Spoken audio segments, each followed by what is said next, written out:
Good morning students. तो इस video में आप देखोगे मेंडेलियन डिसऑर्डर्स के बारे में कि ये क्या है, क्या लोचा है इनका मेंडेलियन डिसऑर्डर्स का, तो इनके बारे में आप देखोगे। तो ये हमारा जो टॉपिक है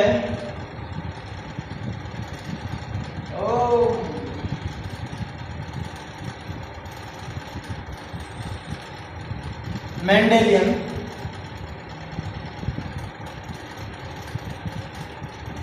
डिसऑर्डर्स, इनके बारे में हम देखेंगे। मेंडेलियन डिसऑर्डर्स का मतलब ऐसे डिसऑर्डर जो सिंगल जीन की वजह से हो रहा है। डिसऑर्डर्स का मतलब बीमारी, ऐसी कोई बीमारी जब सिंगल जीन में चेंजेज आ गया, उसकी वजह से बीमारी हो रही है, तो उसे हम क्या कहते हैं? Mendelian disorders. ठीक, those disorders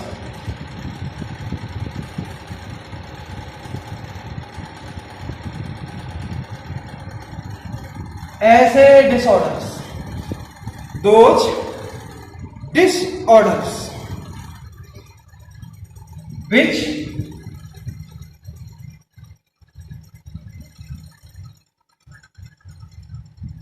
occurred by mutation in single gene। अगर किसी एक जीन में म्यूटेशन आ गया तो मान लीजिए डिसऑर्डर हो गया। और कौन सा डिसऑर्डर हो गया? मेंडेलियन डिसऑर्डर हो गया। सिकल सेल एनीमिया है, हीमोफीलिया है, थैलेसेमिया है, फिनाइलक्यूटेनिरिया है, कुछ इसके एग्जाम्पल। ठीक है, कलर ब्लाइंडनेस है, ये भी इसके एग्जाम्पल ले सकते हैं। तो इसके कुछ एग्जाम्पल्स देख रहे हैं हम। हमारा पहला वाला एग्जाम्पल क्या है? हीमोफीलिया।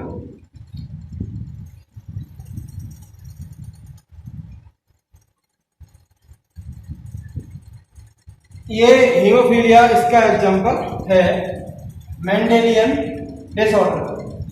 हीमोफीलिया एक ऐसी बीमारी है जिसमें जिस इंडिविजुअल को ये डिसीज होगी, उसमें अगर ब्लड, ये हमारी बॉडी कहीं से भी कट जाए तो नॉन स्टॉप ब्लीडिंग होती है। ब्लीडिंग होती रहती है, क्योंकि ब्लड क्लॉट करने के लिए जो जिन प्रोटीन्स की जरूरत होती है, वो प्रोटीन्स बनती ही नहीं है, जिससे हमारा ब्लड क्लॉट नहीं होता, कंटिन्यूस ब्लीडिंग होती रहती है। तो इसका ये कैरेक्टर, इसकी खासियत है। हीमोफीलिया का ये सिम्टम है, लक्षण है, ये कह सकते हैं। ठीक है, तो ये है अनअफेक्टेड इंडिविजुअल्स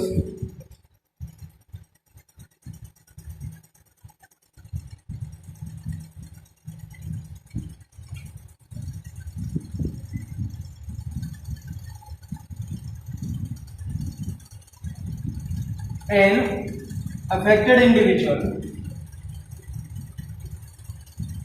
पर सिंपल हल्का सा भी कट जाए,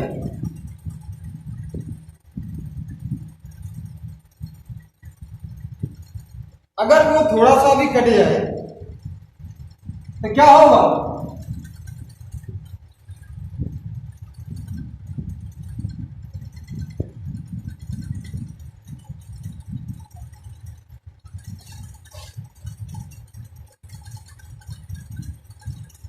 नॉन स्टॉप ब्लीडिंग होती है, ब्लड बाहर होता चला जाता है, बहता रहता है। अब कुछ लोग कहते हैं टाइट ज्यादा बांधते हैं, वहां पर पट्टी वट्टी करते हैं, बहुत ज्यादा केयरफुल रखते हैं, जब भी उसको बचाया जा सकता है। अदरवाइज चलते रहो, ब्लड बॉडी से बाहर नॉन स्टॉप ब्लीडिंग होती है इसमें, ऐसे इंडिविजुअल्स। और ये जो बीमारी है, ये सेक्स लिंक्ड बीमारी है।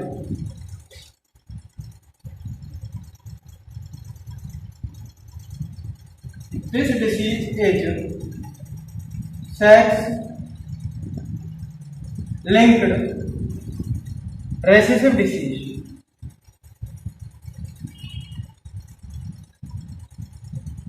रेसेसिव का मतलब है कि एक जैसी एलील आएंगी जब भी अपने आप को शो करेगी बीमारी। जैसे स्मॉल ए, अगर वो कैपिटल ए के साथ आ गई तो वो अपनी बीमारी को शो नहीं करेगी। ठीक है, ये रेसेसिव डिसीज है। और सेक्स क्रोमोसोम पर चलती है। एक्स सेक्स क्रोमोसोम जो है हमारा कौन सा, एक्स क्रोमोसोम, उस पर यह बीमारी चलती है। यह बीमारी मेल को ज्यादा होने की पॉसिबिलिटी होती है बजाय फीमेल के। ठीक, जैसे देखते हैं मेल जो होता है वो हमारा एक्स और वाई का होता है। फीमेल जो होगी एक्स और एक्स की होगी फीमेल, और ये एक्स क्रोमोसोम पर चल रही है डिसीज। तो मान लीजिए इस वाले क्रोमोसोम पर डिसीज है,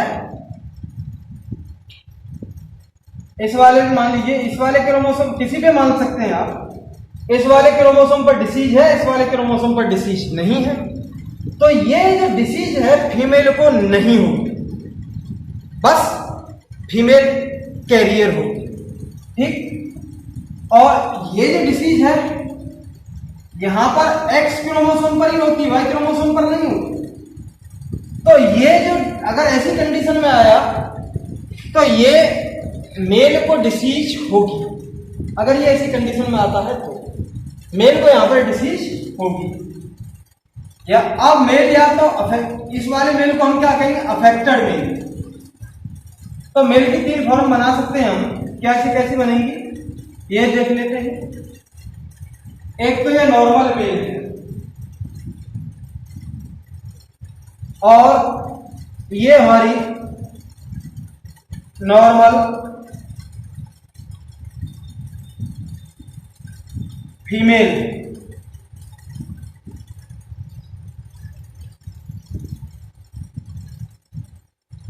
अफेक्टेड मेल कैसे होगा, ऐसे। कैरियर फीमेल कैसी होगी, ऐसी। और अफेक्टेड फीमेल कैसी होगी, ऐसी। मेल में 2 ही पॉसिबिलिटी होंगी, या तो हमारा नॉर्मल मेल होगा, एक्स वाई वाला नॉर्मल पहला वाला केस, या हमारा अफेक्टेड मेल होगा कौन सा वाला, ऐसा वाला, ऐसा वाला होगा अफेक्टेड मेल। दूसरी condition normal female x x वाली होगी, कैरियर फीमेल एक्स एक्स वाली होगी। कैरियर है, बीमारी को ले जा रही है, कैरी कर रही है, लेकिन बीमारी के डिसीज के कोई सिम्टम्स नहीं आ रहे हैं, और ये अफेक्टेड फीमेल है, ऐसी कंडीशन वाली होगी। तो अगर हम शादी कर देते हैं, इसकी और इसकी शादी कर देते हैं, तो बच्चों में कोई डिसीज नहीं आएगी। और अगर इसकी और इसकी शादी कर देते हैं तो इसमें क्या होगा, सारे लड़के तो नॉर्मल होंगे, लेकिन जो लड़कियां होंगी सारी कैरियर होंगी। ठीक है, क्रॉस करके देख लेना। अच्छा, अब इसकी और इसकी शादी कर देते हैं तो जितने भी लड़के होंगे यहाँ पर, जितने भी आधे लड़के जो होंगे, सॉरी यहाँ पे मैं कह रहा हूँ आधे लड़के होंगे, जो इसका और इससे बनेगा एक्स वाई का कॉम्बिनेशन, वो तो हमारे नॉर्मल होंगे। लेकिन ऐसे लड़के जो इसका और इससे कॉम्बिनेशन बनेगा तो लड़के कैसे होंगे, हीमोफिलिक लड़के होंगे। और अगर लड़कियां जो भी होंगी आधी नॉर्मल होंगी और आधी इसका और इससे बन जाता है तो आधी वो कैरियर होंगी, आधी नॉर्मल होंगी। लेकिन यहाँ पे लड़के आधे नॉर्मल होंगे और आधे अफेक्टेड होंगे। अब इसका और इससे शादी कर दी जाती है तो इसमें जो इसका और इससे कॉम्बिनेशन हो गया तो लड़की कैरियर है, इसका और इससे कॉम्बिनेशन हो गया तो लड़की अफेक्टेड है, इसका और इससे कॉम्बिनेशन हो गया तो लड़का नॉर्मल है, और इसका और इससे कॉम्बिनेशन हो गया तो लड़का अफेक्टेड है। अब यहाँ पर केस बाकी बात करें, इससे शादी करेंगे तो इससे इसका कॉम्बिनेशन इससे बनता है तो लड़की कैरियर बनेगी, इसका इससे बनता है तो लड़की कैरियर बनेगी, और इसका इससे बनता है तो लड़का अफेक्टेड बनेगा, बीमारी वाला होगा। इसका इससे करते हैं तो लड़का यहाँ पर भी अफेक्टेड होगा। इसका कॉम्बिनेशन इससे करते हैं तो लड़की हीमोफिलिक होगी, इसका इससे करते हैं तो लड़की हीमोफिलिक होगी, इसका इससे करते हैं तो लड़का जो है अफेक्टेड होगा, हीमोफिलिक लड़का होगा, इसका इससे करते हैं तो यहाँ पे भी लड़का जो है हीमोफिलिक लड़का होगा। तो यहाँ पे पॉसिबिलिटी जो होती है वो लड़कों की अपेक्षा मेल की अपेक्षा फीमेल की अपेक्षा मेल्स में हीमोफिलिक होने की ज्यादा होती है, क्योंकि फीमेल जो होती है कैरियर का भी काम करती है। जैसे आपने यहाँ पर जब केस देखे, अगर मैं इससे यहाँ पर शादी कर दें इसकी, तो जितने भी लड़कियां होंगी वो सब कैरियर होंगी, हीमोफिलिक नहीं होंगी, लेकिन जितने भी लड़के होंगे वो सारे हीमोफिलिक होंगे। तो यहाँ पे लड़की तो अफेक्टेड नहीं हो रही है, भले ही कैरियर है लेकिन अफेक्टेड तो नहीं है, लेकिन लड़के तो यहाँ पर अफेक्टेड हो गए ना। तो ये मेल के लिए ज़्यादा डेंजरस है। ये बीमारी इसलिए होती है क्योंकि जो प्रोटीन होती है ब्लड क्लॉट के लिए वो बनती नहीं है, तो ये हमारी हीमोफिलिया डिसीज होती है। तो मेंडेलियन डिसऑर्डर का एक जीन की वजह से ये होता है। तो ये मेंडेलियन डिसऑर्डर का पहला एग्जांपल हमारा हो गया। दूसरा वाला एग्जांपल अगर लें हम, तो वो है हमारा सिकल सेल एनीमिया। उसके बारे में हम देख लेते हैं। Sickle cell anaemia,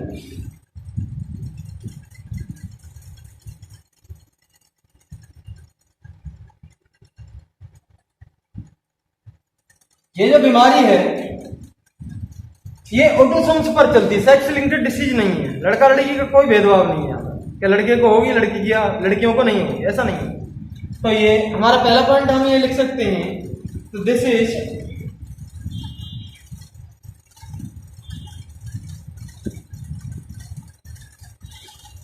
N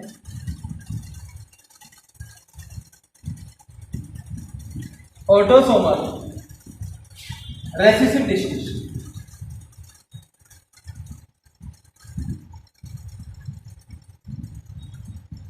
autosomal recessive का मतलब है जब रेसेसिव एलील ही एक दूसरे के साथ आएंगे तो जब भी वो बीमारी को शो करेंगे। तो हमारी ऑटोसोमल रेसेसिव डिसीज है। अब बात करते हैं कि इनके जो जीन्स हैं, एलील्स हैं, वो कैसी होती हैं, क्योंकि यहाँ पे हम मेल और फीमेल को देखेंगे नहीं, ऑटोसोमल डिसीज है, ठीक है। तो हमारे यहाँ पर 3 पॉसिबल जीनोटाइप बनते हैं, 3 जीनोटाइप्स।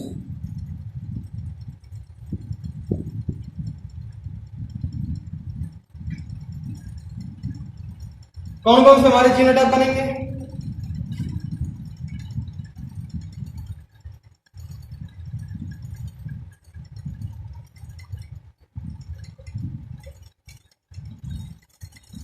पहला वाला जो बनेगा हमारा HbA वाला बनेगा। दूसरा वाला जो बनेगा HbA-HbS वाला। तीसरा वाला जो बनेगा HbS और HbS वाला। यह तीसरा वाला हमारा कॉम्बिनेशन बनेगा। इस तरह हमारे 3 पॉसिबल जीनोटाइप्स बनेंगे। अब मैंने यहां पर बताया आपको रेसेसिव डिसीज है, तो जो डिसीज जो चलती है HbS वाले में चलती है। अगर ये जो एलील है HbS वाली वो हमारी अफेक्टेड एलील है, ये बीमारी को शो करती है HbS वाली, ठीक। तो अब देखिए ये कहानी क्या होगी। ये तो नॉर्मल इंडिविजुअल होगा,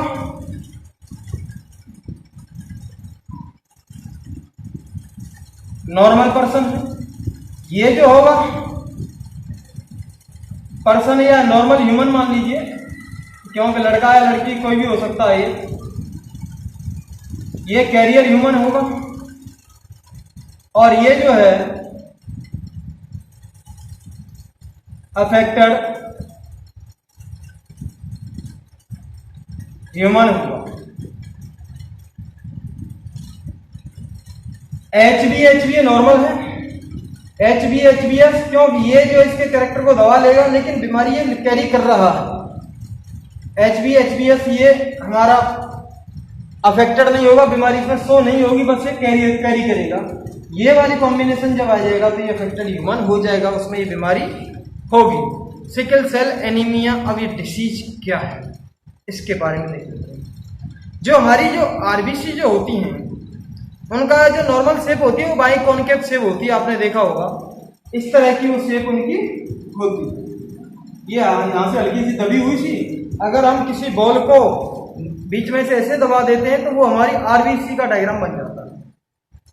और ये नॉर्मल वाले की बात करते हैं, इस वाले की भी आरबीसी हो, लेकिन अफेक्टेड वाले की आरबीसी क्या होगी, ये कुछ इस तरह की एलोंगेटेड आरबीसी बन जाएगी और ये ऑक्सीजन को कम कैरी करती है। जब यहाँ पर ऑक्सीजन कम कैरी होती है तो उस पर्सन के अंदर घबराहट की स्थिति बनी रहती है। तो आरबीसी की वर्किंग कैपेसिटी, ऑक्सीजन ले जाने की कैपेसिटी, वो इस सिकल सेल एनीमिया में अफेक्टेड होती है। ये सिकल लाइक स्ट्रक्चर है, ये बाइकॉनिकेव स्ट्रक्चर है। ये जो बीमारी ये है बाइकॉनिकेव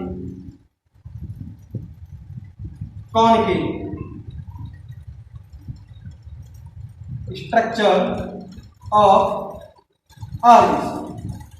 ये है सिकल सेल स्ट्रक्चर या सिकल लाइक स्ट्रक्चर।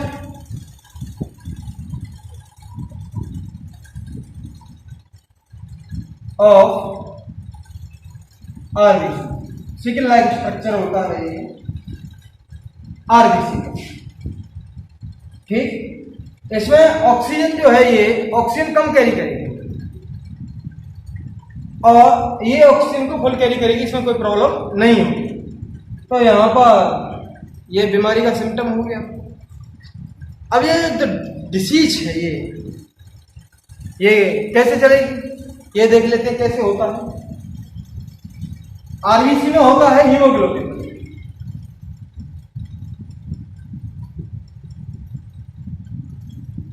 हीमोग्लोबिन में 4 चेन होती हैं, 2 अल्फा चेन होती हैं और 2 बीटा चेन।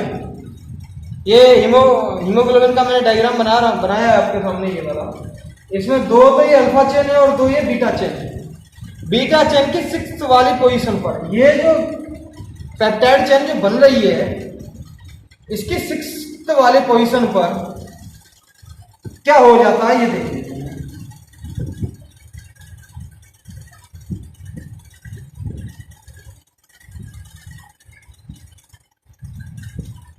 ग्लूटामिक एसिड की जगह पर वेलाइन बन जाता है।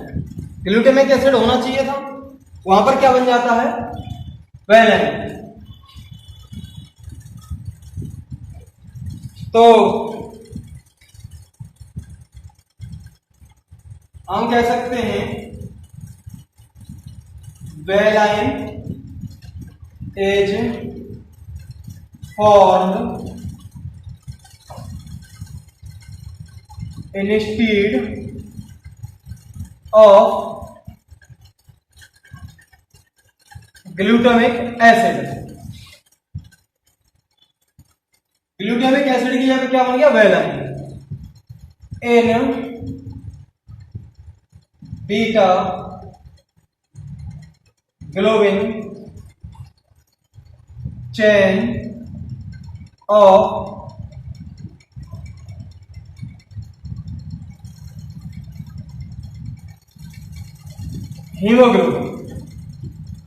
हीमोग्लोबिन के ग्लोबिन बीटा ग्लोबिन चेन पर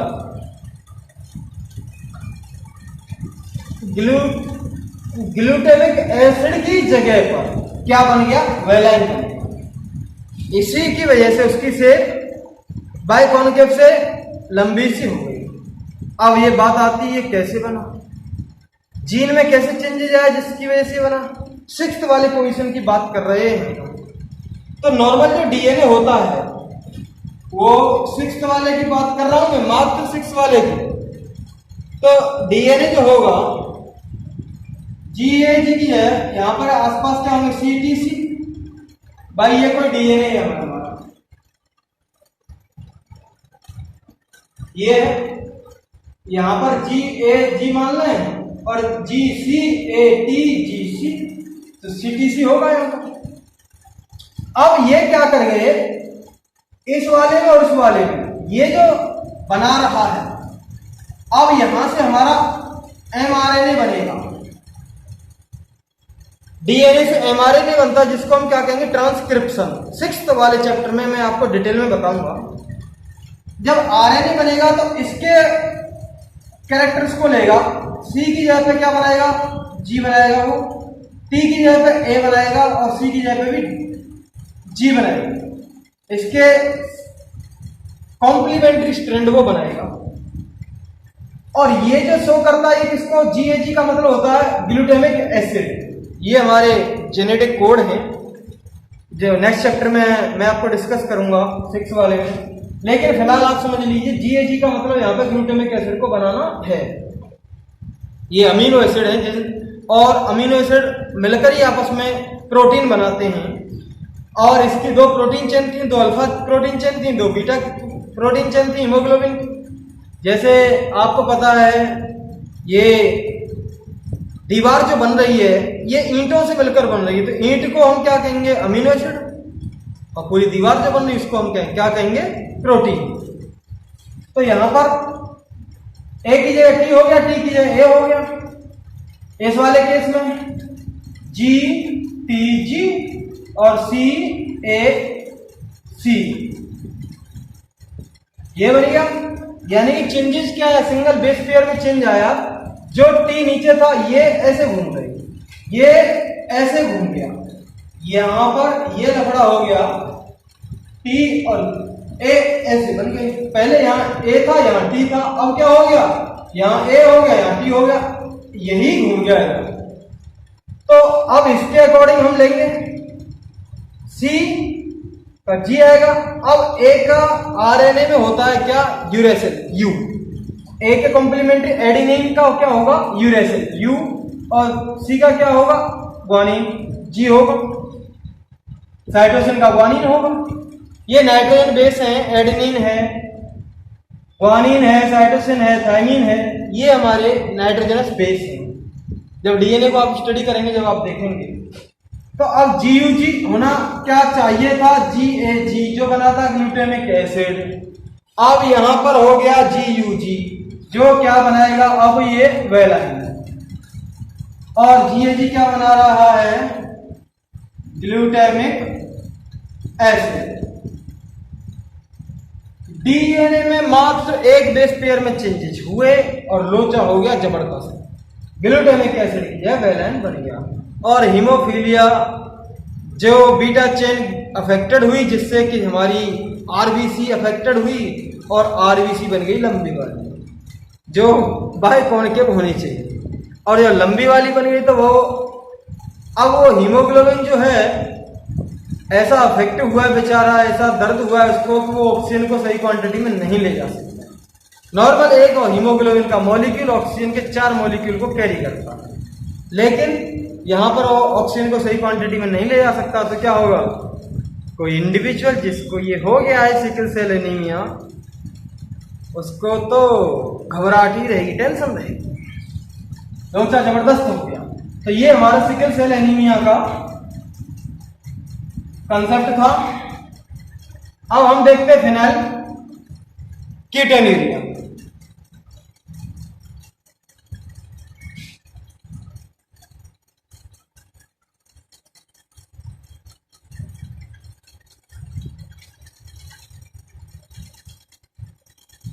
फिनाइल कीटोन्यूरिया, ये देखते हैं भाई,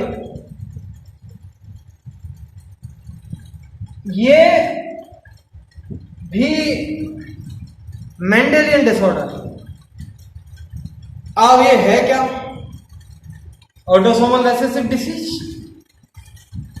ऑटोसोम पे काम करेगा, सेक्स क्रोमोसोम पे काम नहीं करेगा। ऑटोसोमल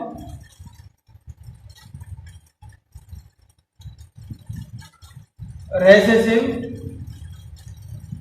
ट्रेट है ये, या डिसीज मान लें आप, लक्षण है, चलो ट्रेट लगा देते हैं, ट्रेट। फिनाइल कीटोन्यूरिया, इसमें होता क्या है, जिस इंडिविजुअल में ये बीमारी होती है उसमें एक एंजाइम की कमी हो जाती है।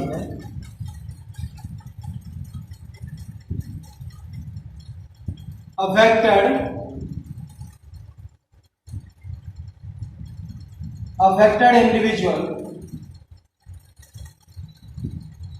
lacks an enzyme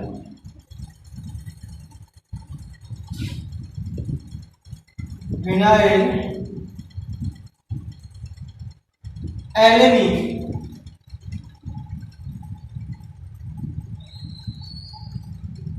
हाइड्रोक्सिलेज, ये एक एंजाइम है। कौन? Phenyl alanine hydroxylase.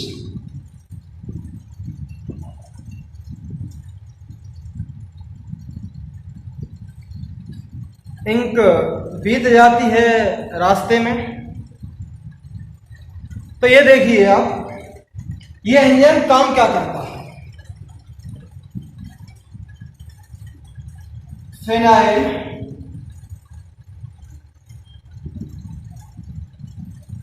Alanine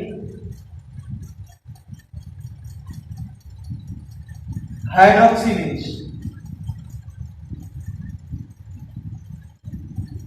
convert to, ये फिनाइल एलेनिन को किस में कन्वर्ट कर देता है? टायरोसिन में कन्वर्ट कर देता है। टू, ये फिनाइल एलेनिन क्या है? एक अमीनो एसिड है।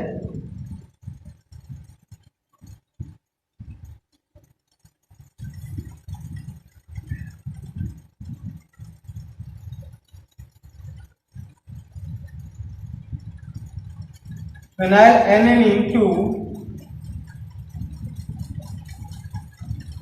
टायरोसिन। इस एंजाइम का काम बता रहे हैं। फिनाइल एलेनिन हाइड्रोक्सिलेज एक अमीनो एसिड जिसका नाम फिनाइल एलेनिन है, उसको टायरोसिन में कन्वर्ट कर देता है। टायरोसिन हमारे लिए हार्मफुल नहीं है, कोई टेंशन नहीं है, और ये बॉडी से बाहर निकलता रहता है और ये हमारे लिए हार्मफुल नहीं है। लेकिन समस्या तो जब आप पैदा होगी, कब? जब फिनाइल एलेनिन हाइड्रोक्सिलेज बनेगा नहीं, तो फिनाइल एलेनिन टायरोसिन में कन्वर्ट होगा नहीं, ठीक?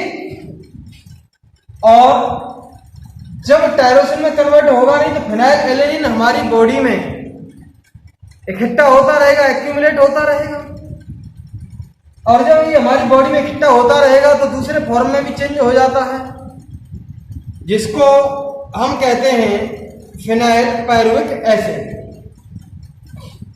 Due to lack of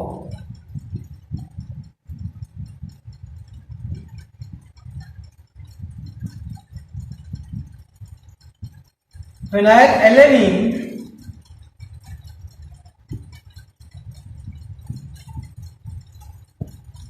hydroxylase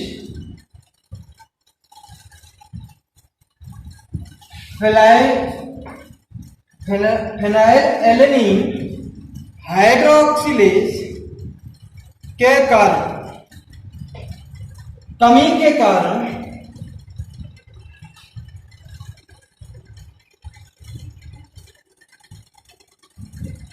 phenyl alanine as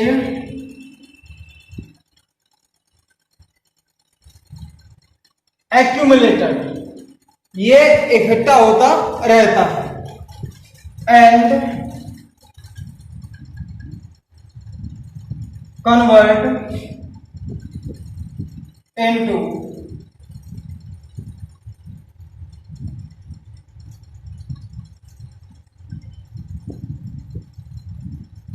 pyruvic acid, phenyl pyruvic acid, और इसके जैसे ही अदर सिमिलर कंपाउंड्स में ये एक्यूमुलेट होता रहता है फिनाइल एलेनिन, और ये फिनाइल पायरुविक एसिड फिर ये हमारी ब्रेन सेल में जाता रहता है, इकट्ठा है, और इस बहुत ही कम क्वांटिटी में बॉडी से बाहर रिलीज होता है, क्योंकि किडनी इसको बहुत ही कम एब्जॉर्ब करती हैं, जिससे बॉडी से बाहर कर सके। अब ये क्या होगा? फिनाइल पायरुविक एसिड हमारी ब्रेन सेल में इकट्ठा होता रहेगा और क्या कर देता है? मेंटल रिटार्डेशन करता है, मंद बुद्धि बनाता है। तो फिनाइल कीटोन्यूरिया, इसका सिम्टम्स क्या होगा? जिस आदमी को बीमारी होती है वो मंद बुद्धि का होता है ना? ये फिनाइल कीटोन्यूरिया इसका ये सिम्टम है। Phenyl pyruvic acid. Further accumulate in brain which result to mental retardation। ये लिख सकते हैं आप।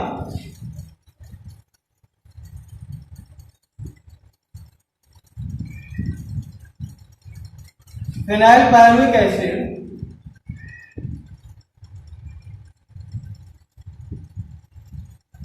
accumulated in brain which result क्या रिजल्ट आता है?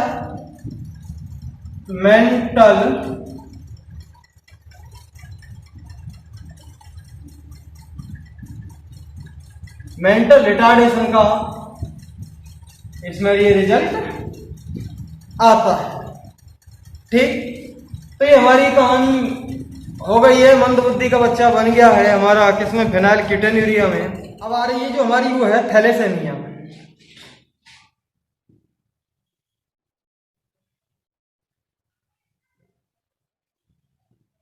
थैलेसेमिया ये इनहेरिटेड ब्लड डिसऑर्डर है। बोले तो ये सभी इनहेरिटेड हैं जो मेंडेलियन डिसऑर्डर हैं।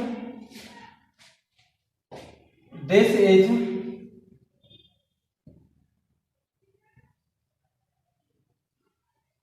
inherited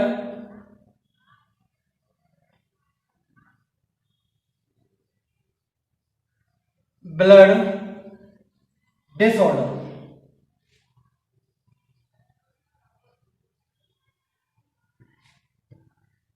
in which body has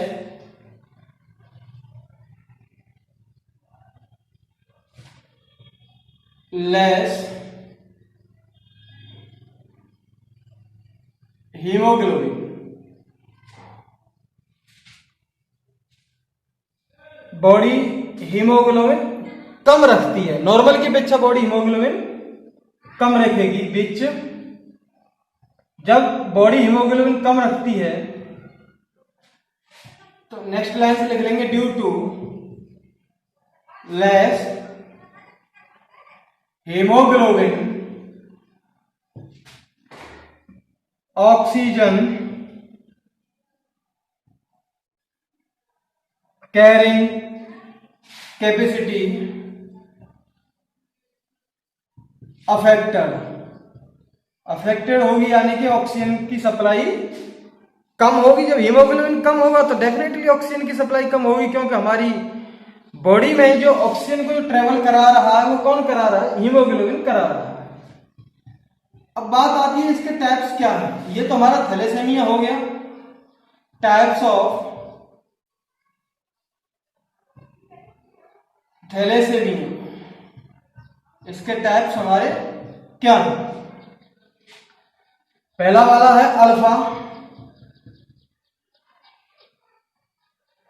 thalassaemia. Alpha thalassaemia क्या है? मैंने आपको बताया था ये हीमोग्लोबिन है,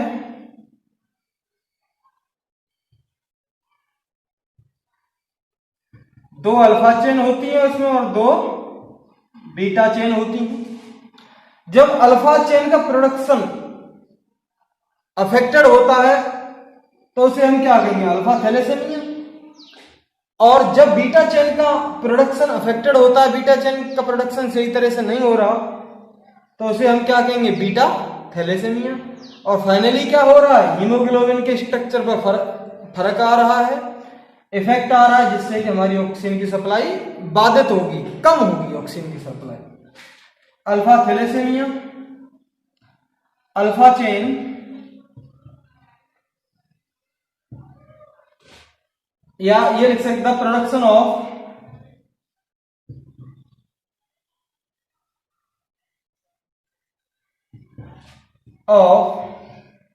alpha chains.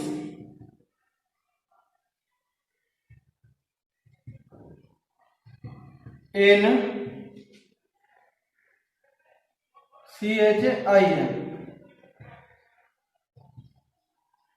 The production of alpha chains in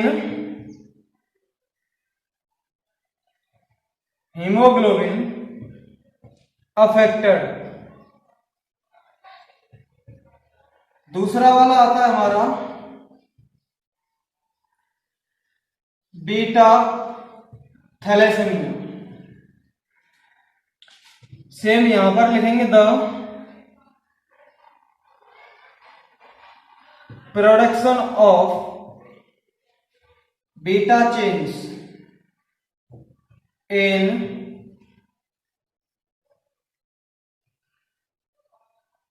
haemoglobin affected. Beta chains का जो प्रोडक्शन है वो अफेक्टेड होता है. बीटा थैलेसेमिया यानी बीटा चेन का प्रोडक्शन एक जीन से कंट्रोल होता है और अल्फा थैलेसेमिया यानी कि अल्फा चेन्स का प्रोडक्शन 2 जीन से कंट्रोल होगा. ये आगे की बात है. तो ये हमारा थैलेसेमिया कंप्लीट हो चुका है. मेंडेलियन डिसऑर्डर्स कंप्लीट हो चुके हैं. मिलते हैं आपको नेक्स्ट वीडियो में जिसका नाम है क्रोमोसोमल डिसऑर्डर्स.